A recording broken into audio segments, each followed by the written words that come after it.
Estão disponíveis no nosso canal YouTube e também quero lembrar aos irmãos que todas as palestras e todos os slides, eles são baseados nesse livro, Martinho Lutero, a Reforma Protestante, lançado por ocasião dos 500 anos da Reforma. E como nosso hábito, como de hábito nosso, vamos fazer uma oração para iniciarmos esse estudo. Pai amado, em nome de Jesus, nós queremos te agradecer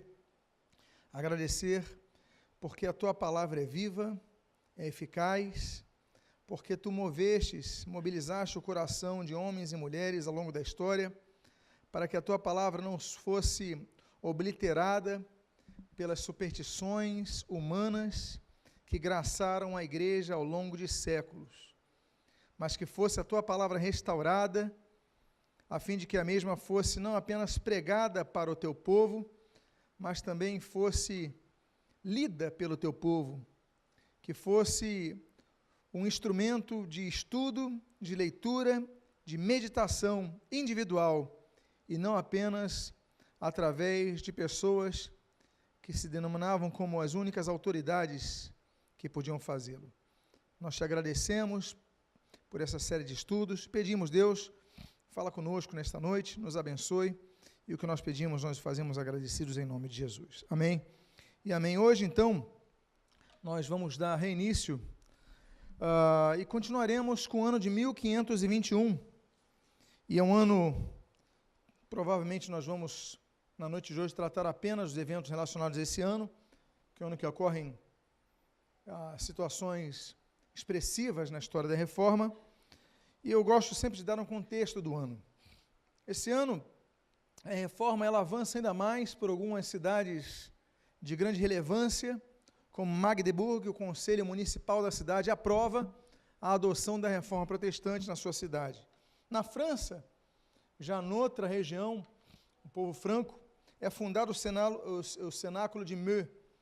O Guilherme Bechamsé, o bispo da cidade, ele autoriza um grande teólogo, que vai ser um dos tradutores da Bíblia ao francês, Jacques Lefebvre d'Etaples, para fazer um cenáculo, um grupo de estudiosos, nos quais, inclusive, o Guilherme Farel, que é um futuro reformador da Suíça, da Genebra, ele vai fazer parte desse círculo. Então, a Reforma começa a ganhar corpo na França, nesse ano.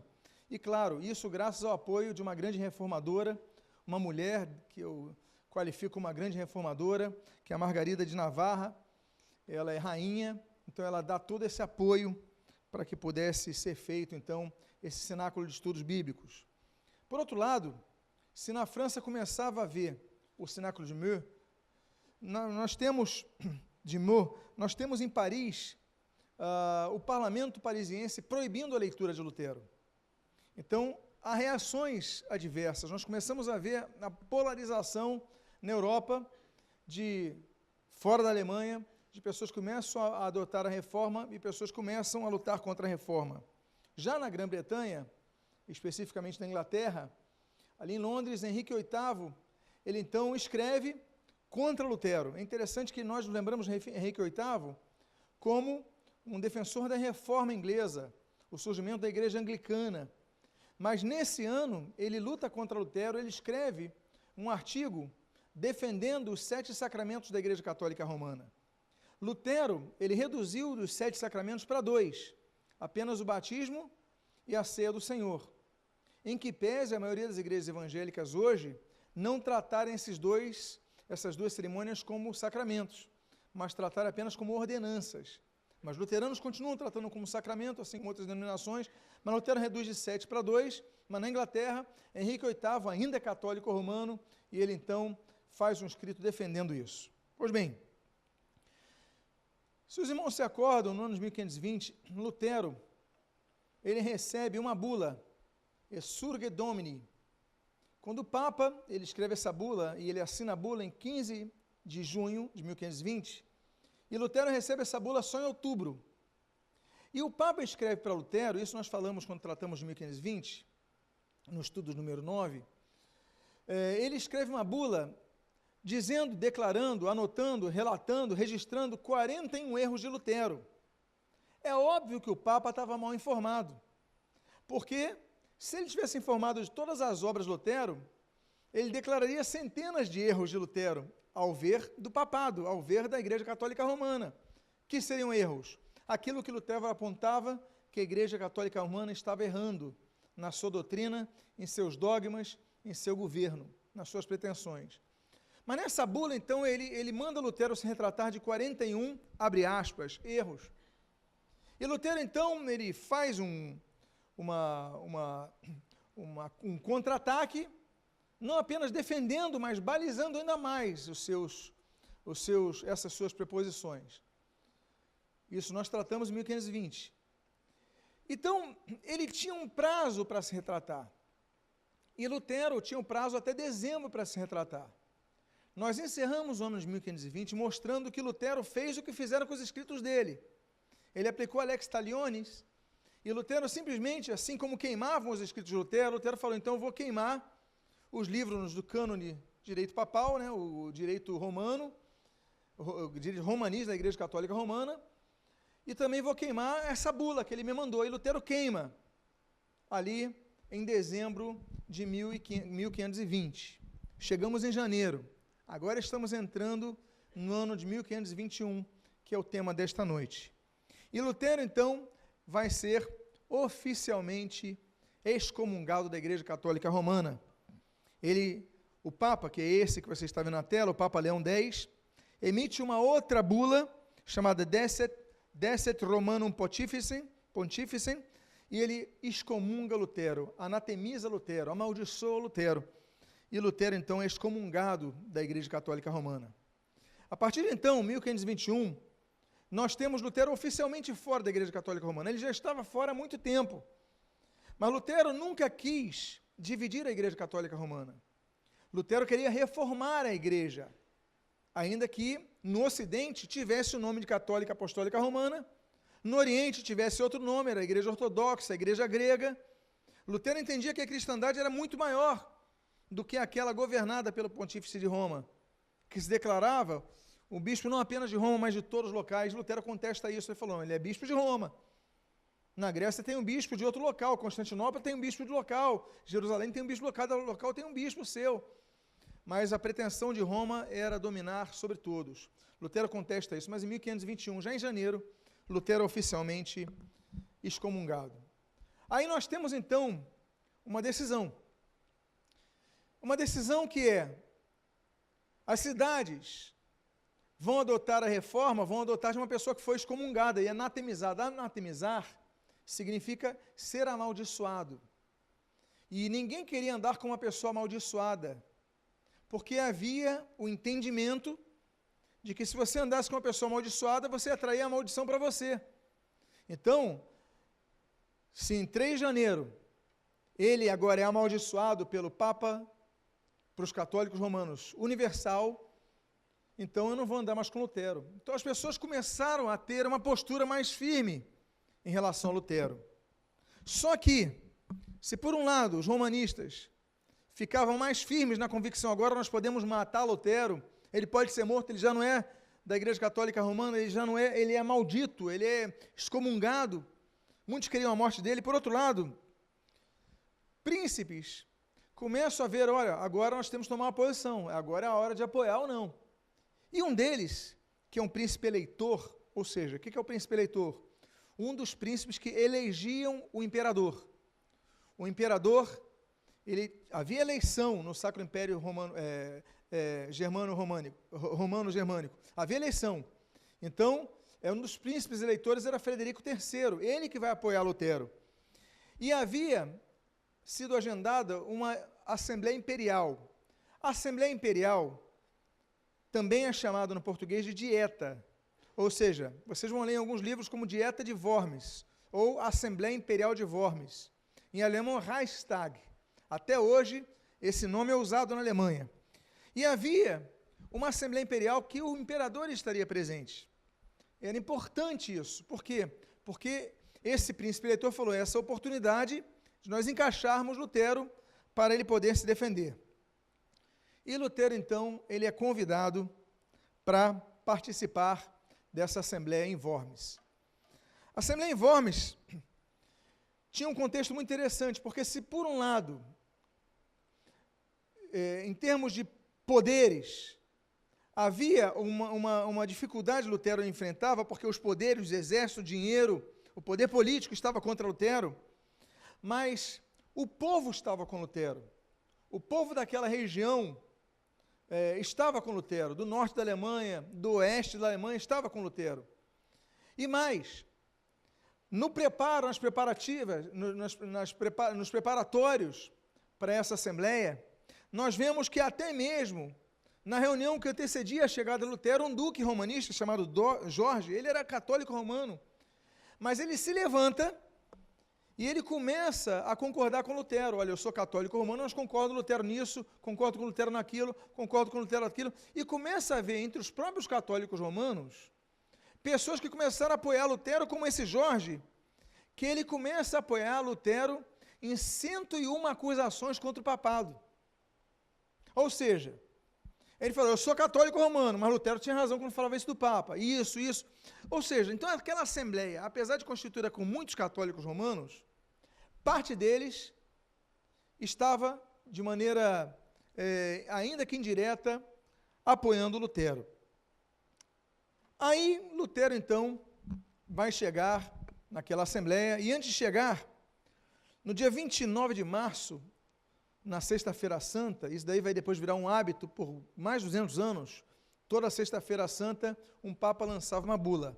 E nessa bula, Nascer o Senhor, em Cena Domini, ele declara o seguinte: excomungamos e amaldiçoamos da parte de Deus Onipotente, o Pai, o Filho e o Espírito Santo, e segundo o poder dos apóstolos São Pedro e São Paulo e o nosso próprio poder, a todos os hereges, os cátaros, os patarinos, os valdenses, já falamos sobre eles, os oiclifistas, os russitas e Martinho Lutero, por nós, condenado por heresia semelhante. Ou seja, Lutero excomungado definitivamente da Igreja Católica Romana. Lutero, então, é convidado a participar, e no caminho, ele tem um amigo, que é o secretário desse príncipe eleitor, e esse amigo se chamava Espalatino. Ele fala o seguinte: olha, Lutero, não vem não, fica aí, não vem a Worms não, porque pode ter armadilha. Ainda que ele tivesse salvo-conduto, ele tinha 3 salvos-condutos, ou seja, 3 garantias que ele podia chegar a Worms e voltar a Wittenberg, a cidade onde ele morava, em paz, sem ser preso. Era um salvo-conduto, era um documento. Ele tinha um salvo-conduto do imperador, ele tinha um salvo-conduto desse príncipe eleitor, o Jorge III, e ele tinha salvo-conduto de um príncipe chamado Felipe I de Hesse. Ele tinha 3 salvos-condutos. Além disso, foi-lhe permitida, na caravana dele, na carruagem dele, ter um cavaleiro na frente, com o estandarte do império, que é aquela águia bicéfala, com fundo amarelo. Ou seja, é uma condução imperial, ninguém pode impedir. É como se fosse uma placa do governo federal, digamos assim, no dia de hoje. Ou seja, Lutero vai para Worms seguro, mas ainda assim Espalatino, olha, podem te pegar e podem te matar. Muita gente quer te matar, Lutero. Não vem não, ele persuade. E Lutero então responde a Espalatino, no meio do caminho, dizendo o seguinte: ide e dizei a vosso amo que, mesmo que houvesse tantos demônios em Worms como as telhas dos telhados, assim mesmo eu entraria. Bom, foram 2 as audiências que Lutero tem em Worms. A primeira acontece no dia 17 de abril. Estavam presentes nessa audiência o imperador Carlos V, pasme você, com apenas 19 anos de idade. Esse homem tinha um poder muito grande naquele império, 19 anos. Então, muito influenciado por aquela corte. O irmão dele, Fernando, o marechal do império, 4 cardeais, os 7 príncipes eleitores, além de nobres, cavaleiros, delegados, enfim, 200 pessoas estavam ali presentes e aguardando a chegada de Lutero. 200 pessoas no auditório, que hoje se conhece, vocês vão ver uma tela aqui do local do encontro, não era tão grande. Ficou um espaço muito lotado para ali ouvirem os argumentos de Lutero. Lutero chegou um dia antes, dia 16 de abril, e foi então para a audiência no dia seguinte. João de Eck tinha uma mesa com vários escritos de Lutero. Na verdade, ela tinha 20 escritos de Lutero. E ele falou para Lutero o seguinte: Lutero, esses livros são seus? São de sua autoria? E você está disposto a revogar o que está mencionado neles? Aí Lutero olhou aqueles livros e ele pediu um tempo para conferir. Ele diz o seguinte: eu não posso negar que os livros mencionados são meus, e nunca negaria qualquer um deles. Eles são minha prole, e escrevi alguns outros que não foram mencionados. Mas quanto à pergunta, se reafirmarei tudo que nos mesmos termos, ou se retratarei o que expressei além da autoridade da Escritura, pois o assunto envolve a questão da fé e da salvação das almas, e porque ela diz respeito à palavra de Deus, que a maior coisa no céu e na terra, a qual todos devemos reverenciar, seria perigoso e imprudente para eu fazer qualquer declaração não premeditada. Imploro, com todo respeito, que vossa majestade imperial me dê tempo para deliberar, para que eu possa responder à pergunta sem injúria à palavra de Deus e sem perigo para a minha própria alma. Lutero, então, falou respeitosamente com o imperador, dizendo o seguinte: olha, em princípio são meus, mas eu preciso de tempo para ler, porque vai que tem alguma coisa que alguém tenha escrito, que eu não escrevi, que deponha contra a palavra de Deus. Então eu preciso de tempo para ver se realmente esses são meus escritos. E a Lutero, então, foram dadas 24 horas para que ele pudesse, então, verificar tudo que estava ali, se era dele mesmo. Então Lutero passa a noite orando, estudando, e ali no tempo que conseguiu para dormir, hipoteticamente ainda conseguiu dormir, então ele recupera as forças para no dia seguinte voltar àquela audiência. Lutero teve que reler então 20 livros da autoria dele, de uma vez, verificando se realmente aquilo ele escreveu, para evitar sutilezas, evitar armações. Então, ele chega na segunda audiência no dia 18 de abril. Nessa data tão especial, ele primeiro confirma que aqueles livros eram dele. Mas, em segundo lugar, ele aproveita para dizer o seguinte: olha, mas esses livros não são a mesma coisa. Os livros que vocês me deram aqui, e Lutero escreveu muito mais do que isso, mas só colocaram 20 ali, eles têm 3 categorias. Para que seja um julgamento justo, vocês precisam entender que esses livros, eles estão divididos em 3 categorias diferentes. A primeira delas, são livros que foram bem recebidos até pelos adversários, e que não precisavam ser rejeitados naquele tribunal. Lutero escreveu o seguinte: como, porém, devo dar uma resposta ao segundo artigo? Rogo a vossa sereníssima majestade e vossas senhorias se dignem atentar bem para o fato de meus livros não serem todos do mesmo gênero, pois em vários deles tratei do valor da fé e dos costumes de forma tão simples e evangélica, que também meus adversários têm que admitir que são úteis, inofensivos e de toda forma dignos de serem lidos por uns cristãos. Ou seja, uma parte deles, nem meus adversários me acusam, porque tudo que eu escrevi ali, eles concordam, eles acham úteis. Então, em primeiro lugar, desses 20, uma parte você não precisa nem usar, porque ninguém aqui vai ser contra. Segundo lugar, na segunda categoria, estão os livros que Lutero atacava os abusos, as mentiras do papado, da religião católica romana, que dominava a cristandade na época no Ocidente, assim como o estado deplorável, o estado espiritual deplorável dos cristãos e do próprio papado. E ele dizia que não podiam ser rejeitados, porque se ele rejeitasse esses escritos, esses abusos se perpetuariam, continuariam acontecendo.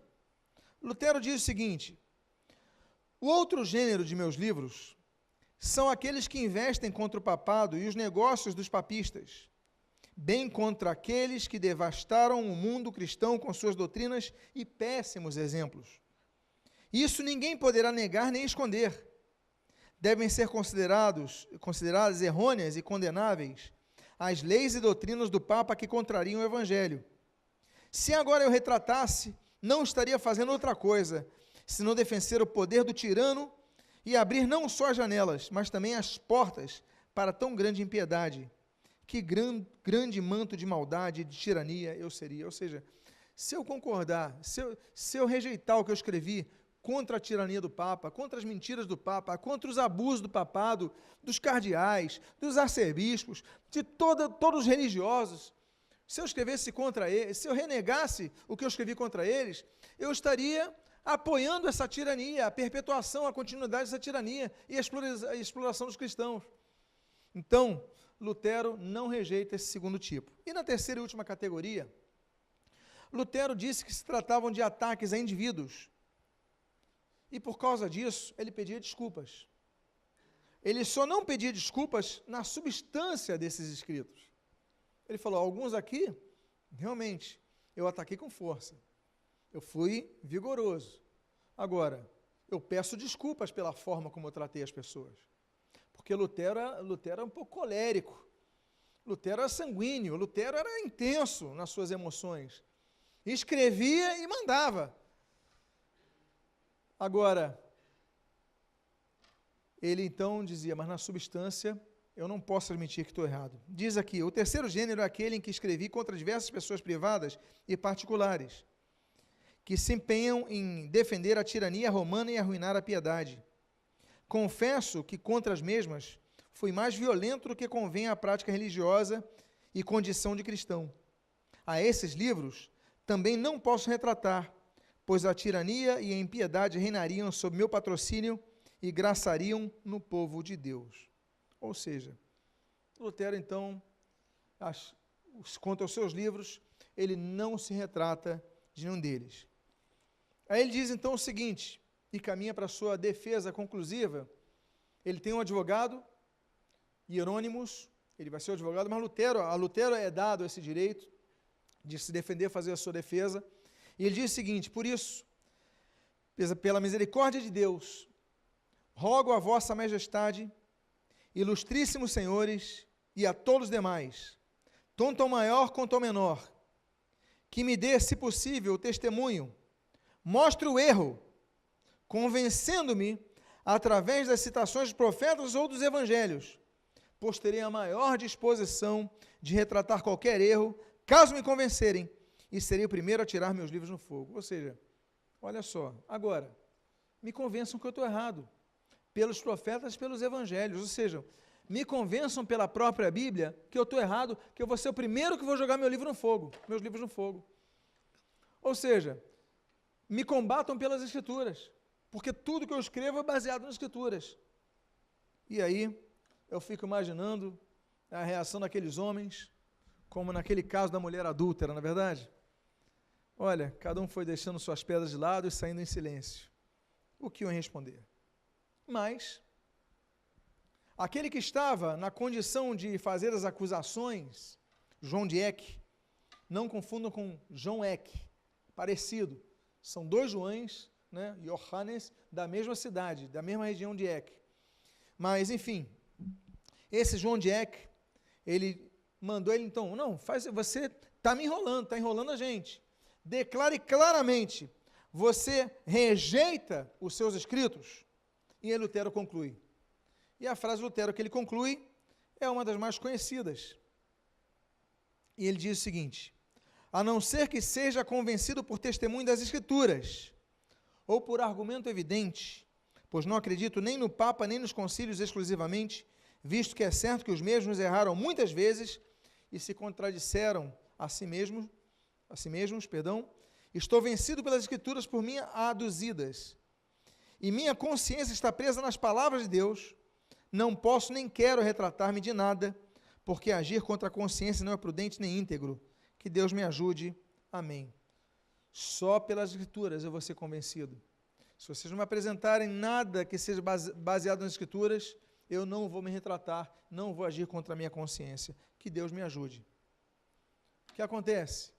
As deliberações estão correndo e cada vez mais surgem os boatos de que Lutero seria preso. 200 pessoas, a maioria esmagadora delas, não estou falando do povo, estou falando do auditório, a maioria delas querendo condenar Lutero. A influência sobre o imperador de 19 anos de idade, com seus conselheiros, todos papistas, sob influência do papado. Lutero se lembrou que havia um pré-reformador que foi a um concílio em Constança, o João Russo. Ele foi com salvo-conduto do imperador. e mesmo assim foi preso e foi queimado na fogueira em 1415. Então, ele é orientado a sair de Worms. Lutero sai de Worms. Ele passa por algumas cidades, Weimar, ele vai a outras cidades, Frankfurt, mas ele passa ali por Eisenach, onde ele morou 4 anos quando adolescente, e vai pregar lá. E o que acontece? Lutero sai no dia 26 de abril, e ali, como falei para vocês, quando ele estava próximo ao palácio de Altenstein, Lutero é surpreendido, o grupo de Lutero é surpreendido por 5 cavaleiros mascarados. Imagina a caravana de Lutero, no meio da floresta aparecem 5 cavaleiros mascarados, armados. Tipo assim, vou morrer, vão me matar. E os caras falam o seguinte: sai daí, Lutero, sai daí, Lutero. Tiram Lutero, os outros ficam na caravana e saem pelo meio da floresta com Lutero. Sequestram Lutero, Lutero é sequestrado. Não, irmãos, isso não aconteceu no Rio de Janeiro. Eu imagino que esses 5 mascarados não falaram perdeu, perdeu. Simplesmente sequestraram Lutero. E aí o que aconteceu com Lutero? Tanta gente queria matá-lo que começou a surgir o boato. Lutero foi morto. Lutero não sabia disso, mas na verdade isso era plano do seu amigo. Você lembra que eu falei daquele príncipe eleitor, o Frederico? O Frederico armou tudo para parecer real, por isso não contou a Lutero. Lutero quase morreu do coração, fica imaginando. Podia ter morrido ali.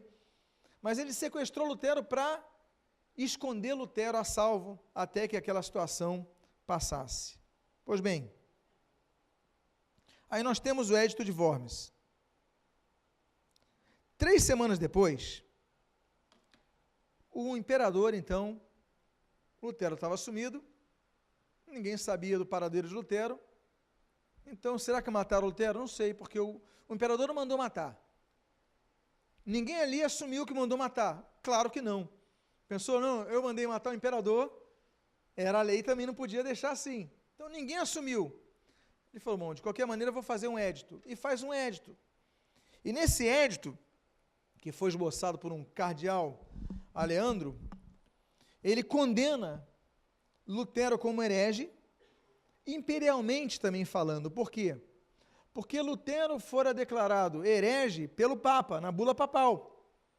Agora é o imperador que está declarando Lutero como herege. Ou seja, havia punições do imperador sobre cidades que abraçassem Lutero, quem recolhesse Lutero, quem tivesse livros de Lutero, ou seja, teria um problema com o próprio imperador. Isso seria ruim, só que na prática, ninguém levava em consideração isso. Tanto é que Lutero continuava pregando, e depois que ele sai do seu refúgio, ele continua pregando. Pois bem,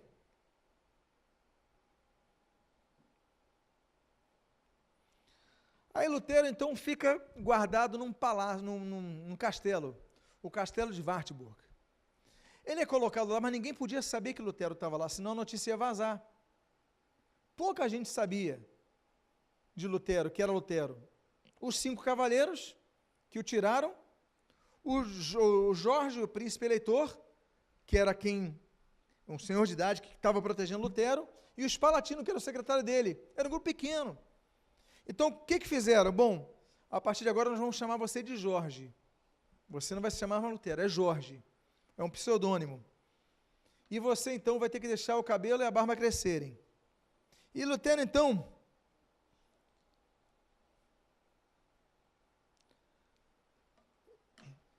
fica com essa aparência que vocês estão vendo. Deixa a barba crescida, anda como cavaleiro, sempre tinha as saídas dos cavaleiros pela cidade, ali em Eisenach, nas proximidades. Lutero ia junto, para ninguém desconfiar, e quando Lutero voltava, ele começa então a fazer mais uma grande obra, uma magnífica obra, que é a tradução do Novo Testamento. Bom, com os boatos da morte de Lutero, Lutero vai ficar escondido 10 meses. Com os boatos, aquele Alberto de Brandemburgo, aquele arcebispo Alberto, ele fala, Lutero morreu. Ótimo, vou poder voltar a vender as minhas, a ganhar dinheiro com culto às relíquias. E o culto às relíquias volta em Halle, que era a região próxima. E ali ele colocava tempo a menos no purgatório a quem venerasse uma das pedras que levaram Estevão ao martírio, um pedaço do osso de Isaac, um pedaço do maná e os restos da sarça ardente. Olha que absurdo. Eles diziam que tinham isso. Você venera, você fica menos tempo no purgatório. Aí o que acontece? Lutero não aguenta. Lutero não aguenta isso e não quer nem saber do segredo. Ele escreve contra esse Alberto. Ele diz o seguinte, não sabeis que todas essas relíquias não são mais do que embustes e essas indulgências, mero charlatanismo? Não penseis que Lutero esteja morto. Não. Ainda está cheio de força e de vida e bem disposto a entrar em luta com o arcebispo. Ou seja, Lutero se entrega. Ele não aguenta. Só que essa carta não chega ao arcebispo. Ele manda, não tinha correio na época, ele manda essa carta para o secretário do príncipe que o guardara, Spalatino, só que Spalatino guarda a carta. Ele falou, não vou entregar a carta. Se eu entregar, todo mundo vai saber que ele está vivo, vão descobrir ele está e vão mandar matá-lo. Nesse período, então, Lutero já tinha falado, não vou mais esconder, 10 anos. Lutero chamava aquele esconderijo em Wartburg de Patmos. Lutero, então, decide fazer uma visita secreta a Wittenberg. E ele vai, então, a Wittenberg, se encontrar com seus amigos. E ele entra para a cidade, não pelo portão da cidade, mas ele entra escondido num barco, pelo rio Elba. E ali ele chega, fica alguns dias,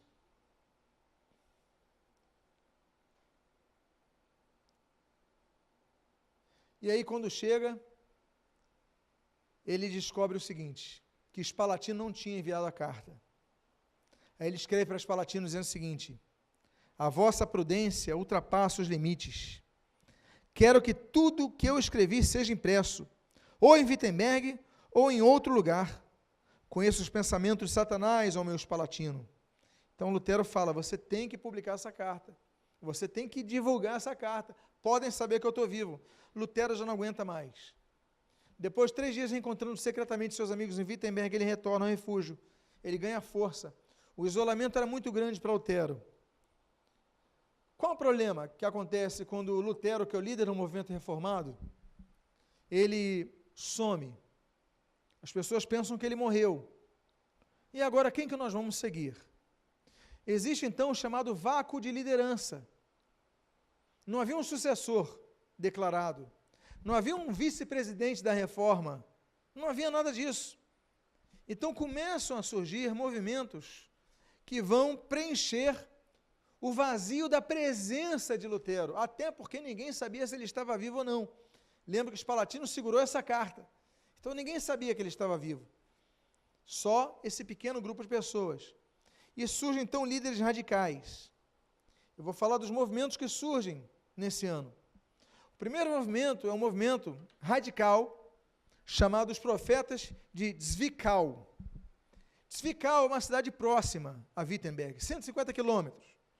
Pois bem, no Natal de 1521, chegaram a Wittenberg 3 homens que se declaravam profetas. Mas eles fizeram tanta bagunça em Zwickau, que eles foram expulsos da cidade deles. Eles falaram, então tá bom, vamos para Wittenberg. Só que eles começam a adotar uma reforma sem Bíblia, com base nas revelações que eles iam receber. E o problema, muitas vezes, é esse. É darmos margem às visões, a revelações, a profecias, sem balizá-las na Bíblia. Podemos acreditar? Claro que sim. Devemos, claro, Deus fala. Agora, ele não se contradiz. Então, os ensinos desses homens, tinham ensinos que nós hoje concordamos, mas tem ensinos que hoje discordamos. Primeiro, eles criam que era a função deles implantaram o reino de Deus na terra de forma literal, física. E para isso eles deviam eliminar os infiéis e os idólatras. Ou seja, uma espécie de Estado Islâmico no meio protestante. Ou seja, temos que matar, eliminar da face da terra os idólatras. Ou você se converte ou você morre. Era por aí. A pregação deles é o seguinte: o reino de Deus na terra é só para os justos, para os filhos de Deus. Então, não queremos idólatras ou hereges, na concepção deles. Segundo, ensino dos profetas de Fical. Eles passaram a dizer que receberam novas revelações de Deus que iam além das Escrituras, motivo pelo qual eles começaram a ridicularizar Lutero, pelo lema de Lutero, sola Escritura. Eles diziam o seguinte: não, nem tudo que Deus vai falar tem base na Escritura, nem tudo tem a chancela da Escritura. Então eles começaram a combater Lutero. Olha, meus irmãos, nós temos um problema no computador, temos um problema aqui, eu peço que volte, por favor, várias telas. Eu peço desculpa aos irmãos. Vai voltando até que eu diga para você parar. Isso.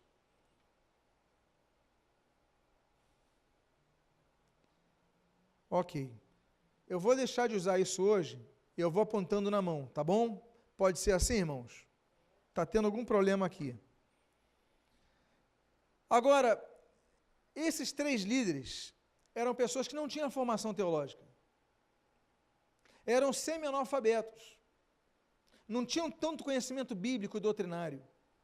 Mas por trás deles tinha um teólogo que vai se tornar depois um grande líder revolucionário, político, que é o Thomas Müntzer, que tinha conhecimento bíblico, que tinha uma base doutrinária forte, que era Thomas Müntzer. E o Thomas Müntzer que dava força para esses 3 chamados profetas. Então, o Müntzer diz o seguinte: olha, a palavra de Deus não é ouvida somente pela Bíblia, mas também pela boca dos profetas. Não discordamos disso. O problema é quando a profecia que é dada discorda da Bíblia, vai contra a Bíblia. Para ele, o sola Escritura não valia tanto como sola experiência. E então ele escreveu a Melanchthon, e esse é o Thomas Müntzer. O que eu desaprovo é isto, que é um Deus mudo que vocês adoram.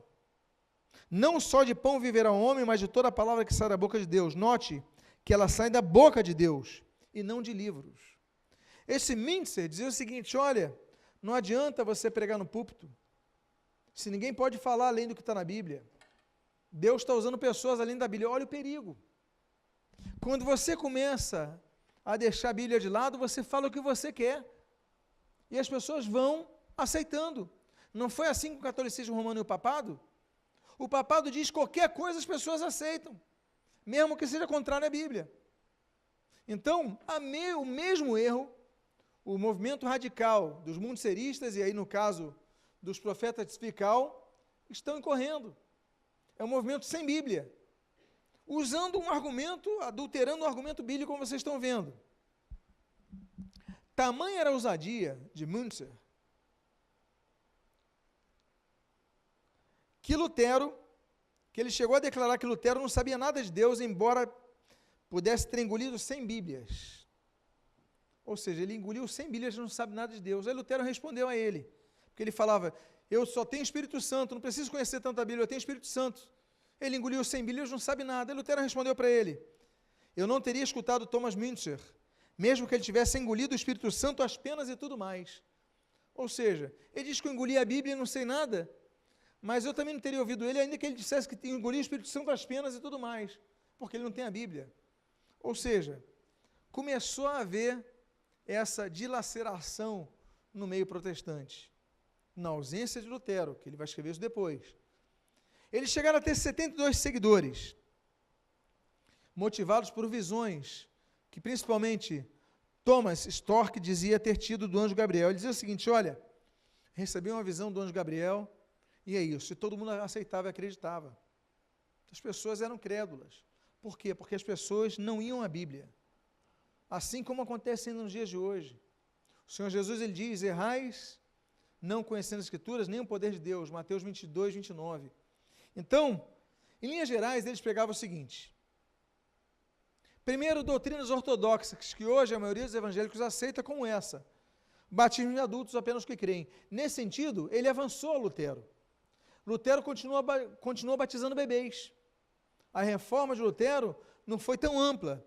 Depois, os movimentos anabatistas vão pegar esse ensinamento, que é um ensinamento que alguns chamam, inclusive Thomas Müntzer, de anabatista, por causa disso que ele rebatizava pessoas na fase da crença, na fase da fé, na fase adulta. Então, eles pegavam esse aspecto, digamos assim, não chamamos de herético. Agora, se eles tinham a doutrina ortodoxa, eles tinham doutrinas heterodoxas. Primeiro, o reino de Deus deveria ser implantado por eles naquela região para que estivesse estabelecido o fim do mundo. Ou seja, é aqui nessa região que nós vamos implantar o reino de Deus. Vai começar aqui o reino de Deus. E temos que eliminar os incrédulos, temos que eliminar os idólatras. Parece, volto a dizer, uma versão protestante do Estado Islâmico. Segundo, todos os sacerdotes e demais religiosos têm que ser eliminados. Tanto os católicos romanos, por causa dos abusos que eles fazem, por causa dos erros das doutrinas estranhas, e também os protestantes, que tudo eles têm que voltar na Bíblia, tudo eles têm que verificar na Bíblia. Então temos que eliminar todos os sacerdotes. É um movimento que nós chamaríamos, parecido com alguns movimentos que surgem de tempos em tempos no meio evangélico, que é um movimento que não precisa de liderança. Nós somos igreja, sem liderança, sem templo, sem nada e tal, e sempre com aquela desculpa da igreja primitiva, claro que adulterada, sem suas bases. Terceiro ponto, eles ordenavam nas regiões que eles estavam dominando o divórcio dos casamentos em julgo desigual, ou seja, se um dos pares do casal, se um dos pares discordasse deles, era julgo desigual, então manda divorciar. E mandavam todo mundo divorciar. Quarto ponto, defendiam o anarquismo. Nós não queremos só sacerdotes, não queremos também pastores, nós também não queremos reis, não queremos governadores, não queremos príncipes, não queremos ninguém acima da gente. Ou seja, é um movimento anarquista. Volto a dizer, eles ganham força no meio do movimento que estava abraçando a reforma, e ali em Wittenberg eles têm mais de 70 seguidores, têm 72 seguidores, porque Lutero some de repente. Não deixa um líder. E um líder que deixa, ele se aproveita para fazer um outro tipo de reforma, e outro, ele não tem um papel de liderança. Ele é um acadêmico somente. Vamos falar já sobre isso. 3 meses depois, quando Lutero volta, ele volta no dia 1º de março, isso aconteceu no Natal, lembra? Natal de 1521. O movimento já tinha declinado, as pessoas já tinham aberto os olhos, já tinham falado, esses caras aí são totalmente errados, enfim. E já foi, então, diminuindo. Aí Lutero o que fez? Quando ele volta, ele falou, eu vou para Zwickau, de onde eles vieram. E Lutero prega 4 sermões na igreja de Zwickau, combatendo as heresias dos profetas de Zwickau. Geralmente o profetismo, muitas vezes, no meio da igreja, surge quando a liderança não trabalha a escritura sagrada no meio do seu povo. Então as pessoas querem, muitas vezes, coisas novas, que não estejam na palavra de Deus. Eu falei de movimentos radicais. Tem o segundo movimento radical, que é desse homem, que era um antigo professor de Lutero, que é Karlstadt. E esse homem, então, era professor de Lutero, mas Lutero some. Então, o que acontece? Não tinha teto, Lutero não estava perto para pautar nas escrituras qualquer coisa. Ele fala o seguinte, não, Lutero não está com a gente, vamos continuar a reforma na igreja. E ele começa a fazer certas reformas sem a autorização de Lutero, não vou dizer autorização, mas sem a supervisão de Lutero. Então ele vai para mais um extremo, um passo extremado de Lutero, que depois Lutero vai puxar a orelha dele e fala, as coisas não são assim, tem coisa que está certa, mas tem que ir mais devagar. Então, aspectos, por exemplo, da reforma de Karlstadt, que depois foram apoiados por Lutero, ou poderiam ser apoiados por Lutero, mas que foram muito rápidas. Por exemplo, quanto à missa, ele aplicou o ensino de Lutero, que Lutero tinha escrito em 1525, sobre a revogação da missa privada, E ele deixou de adorar a hóstia, tendo realizado uma liturgia simplificada sem elevação da mesma. Lutero já tinha teorizado a respeito, mas não tinha proibido. Então, muitos pastores luteranos continuam levando a hóstia, e as pessoas, quando ele levava, adoravam aquele objeto, aquela farinha que estava na mão. Então, Karlstadt faz alguma coisa que depois Lutero vai apoiar. Olha, ótimo. Ele proibiu ele levar a hóstia para o pessoal não adorar aquele pão, por exemplo. Segunda coisa, no culto de Natal, o Karlstadt, ele oficializa o oferecimento do vinho na Santa Ceia do Senhor, além do pão. E além disso, ele diz, este é meu corpo, em alemão e não em latim. Hoc est corpore meum. Não, ele fala em alemão, este é meu corpo. Ou seja, havia partes da missa luterana, ou culto luterano, os luteranos mantiveram o nome missa, ainda que noutra perspectiva diferente da dos católicos romanos. Lutero vai combater a questão do sacrifício incruento, como diz os católicos romanos. Lutero combate isso, mas o termo fica. Enfim, por isso nós temos, por exemplo, algumas missas de Bach, mas Bach era hiperluterano, e algumas suas condições são da missa, do missal, mas ele era luterano. O termo é um detalhe, mas o fato é que Karlstadt começa a oferecer o vinho na ceia, porque naquela época, eu já falei sobre isso nesses estudos, não se oferecia vinho para os fiéis, só o padre podia tomar o vinho. Para os fiéis só se apresentava a hóstia, o pão, porque eles diziam que no corpo está o sangue. O nome dessa doutrina é concomitância, a concomitância. Então, Karlstadt começa a oferecer o vinho também. Jesus ofereceu o pão e o vinho, e falou, fazei isto em memória de mim. Ele não mandou suprimir alguma parte.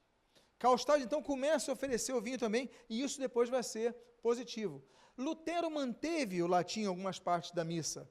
Ele vai escrever sobre a missa latina e depois a missa alemã. Mas alguns trechos da missa luterana mantêm o termo latim, como, por exemplo, da ceia. E Karlstadt vai avante e fala, não, vou falar no idioma que o povo conhece. Terceiro aspecto, naquele culto ele pregou só em alemão, e não usou nenhuma frase em latim, como eu falei para vocês. Lutero, que dominava o latim, ele falava em alemão, e nas partes mais, digamos assim, mais litúrgicas, ele usava expressões em latim. Karlstadt coloca tudo em alemão, na língua do povo. O pessoal não sabe latim, o pessoal não entende latim, por que eu vou falar latim? Então, Karlstadt, na reforma que ele avança a Lutero, ele faz reformas boas. Pois bem, quarto, ele deixou de exigir a confissão auricular antes da Santa Ceia. Antes da ceia, você tinha que ir no padre, fazer a confissão auricular, só depois você podia participar da ceia. Karlstadt volta ao princípio bíblico. Ele fala, você tem que pedir perdão, confessar seus pecados a Deus. Então, antes da ceia, não precisa confessar teus pecados a um padre, a um pastor, a um sacerdote, confessa teu pecado a Deus e depois participa da ceia. Ou seja, ele simplifica essa estrutura hierárquica que o catolicismo vai criar ao longo do tempo, e que Lutero não tinha avançado ainda. Outra coisa, Karlstadt deixou de usar roupas, que eram roupas do clero. O clero tinha aquelas batas, aquelas roupas que você via, isso daí é o clero. Ele começa a andar com roupas do povo, roupa que o povo comum usava. Ele falou, nós estamos na nova aliança, não é a antiga aliança. Jesus tinha uma roupa boa, mas era uma roupa comum. Tanto era uma roupa comum, que quando vão pegar Jesus ali, para prender Jesus, a dica foi a seguinte, aquele que eu beijar. Ou seja, o diferencial é aquele que eu beijar, porque Jesus estava com os discípulos, estava com a roupa parecida com os discípulos. O corte de cabelo, a barba, parecido com os discípulos. Então, qual é a forma de identificar? Judas, olha, aquele que eu beijar. Porque, agora, a roupa era boa, tanto é que os soldados vão disputar a roupa dele. Mas era uma roupa comum. Karlstadt começou então a pregar com roupa comum.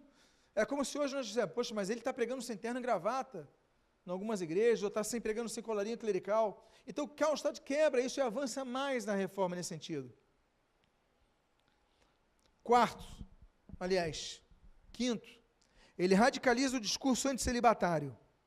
E ele incentiva não apenas que monges e freiras saiam dos conventos e dos mosteiros, como eles também se casem. E todo mundo começa a casar nessa época. Todo padre e freira que podem se casam. Porque ele falou, poxa, dizem que Pedro primeiro Papa, mas Jesus curou a sogra de Pedro, então ele era casado.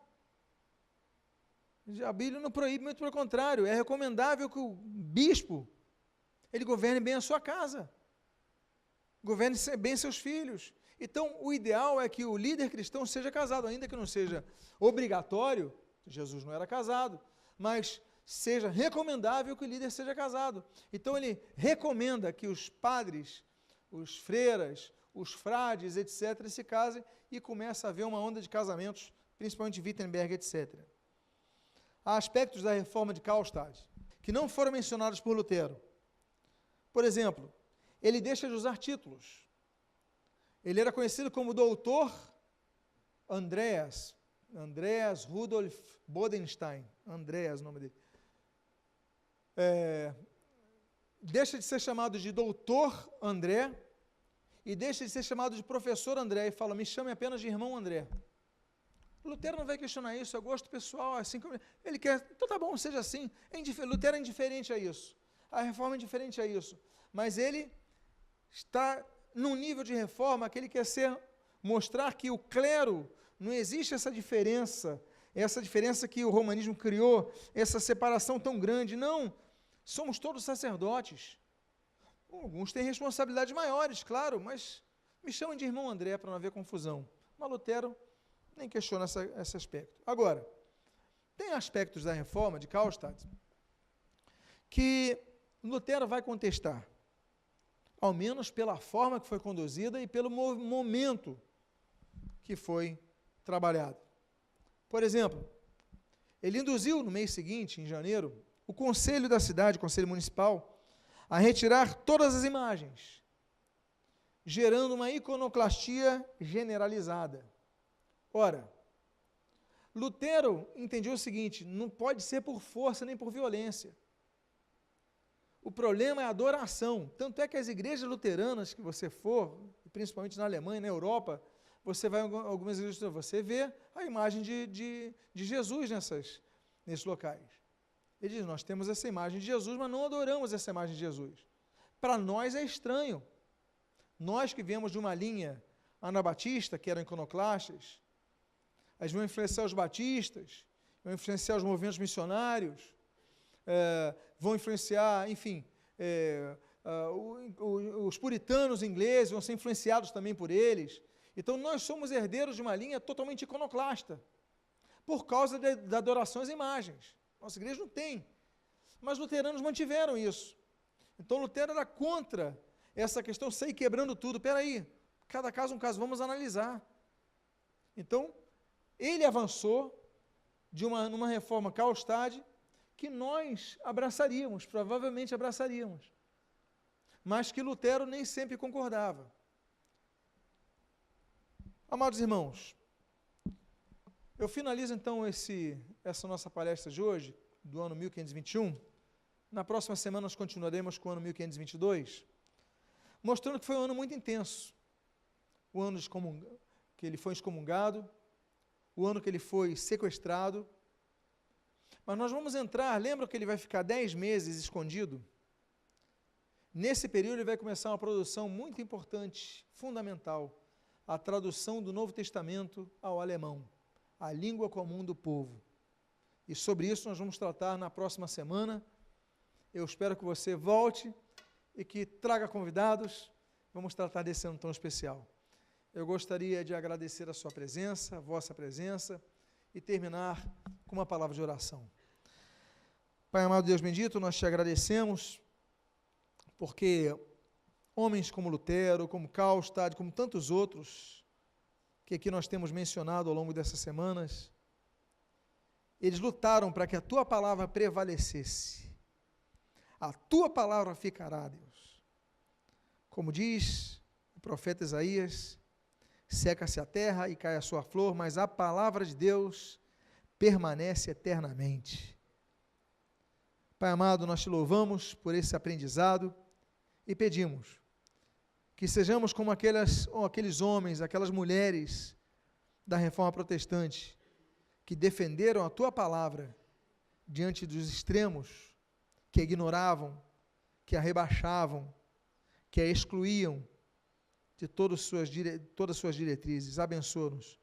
E o que nós pedimos, nós fazemos agradecidos em nome de Jesus. Amém e amém. Que Deus abençoe sua vida rica e abundantemente.